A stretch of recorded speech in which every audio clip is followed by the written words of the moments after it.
আমি এখানে 2টা চিতই পিঠা নিলাম। তো এটা এখন আমি খাবো, মজা করে খাবো। তো শীত মোবারক, ঠান্ডা মোবারক। আমার মা চিতই পিঠা বানিয়েছে, সেটা আবার তাও 2 ধরনের।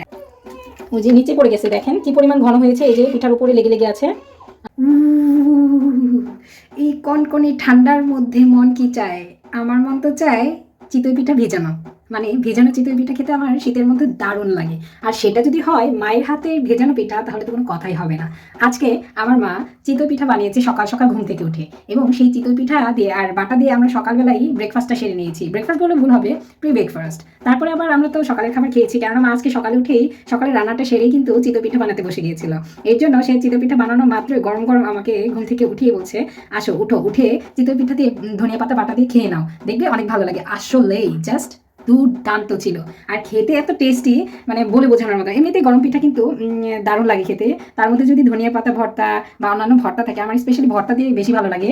তারপরে চিকেন দিয়ে তো ভালোই লাগে, এটা বলার আসলে অপেক্ষা রাখে না। তারপরে যতগুলো বেঁচে গিয়েছিল, আজকে মা মানে 2 গামলা চিতই পিঠা বানিয়েছিল, এবং সেই 2 গামলার মধ্যে 1.5 গামলাই হচ্ছে ভিজানো পিঠার জন্য রেখে দিয়েছে। যাই হোক, চলুন আজকে দেখাই আমার মা চিতই পিঠা বানিয়েছে, সেটা আবার তাও 2 ধরনের। একটা হচ্ছে সিদ্ধ চালের চিতই পিঠা, আরেকটা হচ্ছে চিনি গুঁড়া চাল, মানে হচ্ছে পোলার চালের চিতই পিঠা।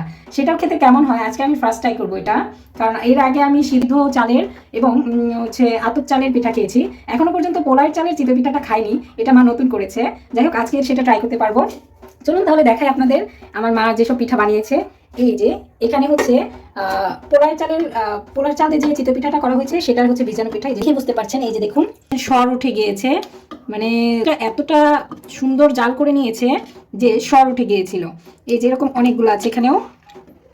তো এটা আজকে প্রথম ট্রাই করবো, জানি না কেমন হবে। আশা করি অনেক বেশি ভালো হবে, কারণ পোলার চালের যে ফ্লেভারটা, সেটা আসলে ঘন দুধের সাথে মিশে গিয়ে আসলে জাস্ট জমে যাবে। আর এই যে এদিকে দেখছেন, এদিকে হচ্ছে এটা বড় একটা পাত্র, সেই পাত্রের মধ্যে ভিজানো পিঠাগুলো ভিজানো হয়েছে। তবে মজার একটা বিষয় হয়েছে, মা দুধটাকে এতটাই ঘন বানিয়ে ফেলেছে যে এইগুলো ভেজানোর পর সব দুধটাকে তারা শুষে নিয়েছে। দেখি কতটা আছে দুধ। এই যে ওই যে নিচে পড়ে গেছে, দেখেন কি পরিমাণ ঘন হয়েছে, এই যে পিঠার উপরে লেগে লেগে আছে। আসলে দেখে বোঝা যাচ্ছে কিনা আমি জানি না, তবে পিঠাগুলো কিন্তু আসলে আমার দেখে এতটা ভালো লাগছে, খাওয়ার পর না জানি আমি ফিদা হয়ে যাব। স্পেশালি মায়ের হাতে পিঠা বলে কথা। আপনারাও পিঠা বানিয়ে পিঠা খেতে শুরু করে দেন, কারণ শীতটা অনেক বেশি কনকনে শীত, কারণ এখন রোদ উঠতেছে না, অনেক বেশি কুয়াশা থাকে।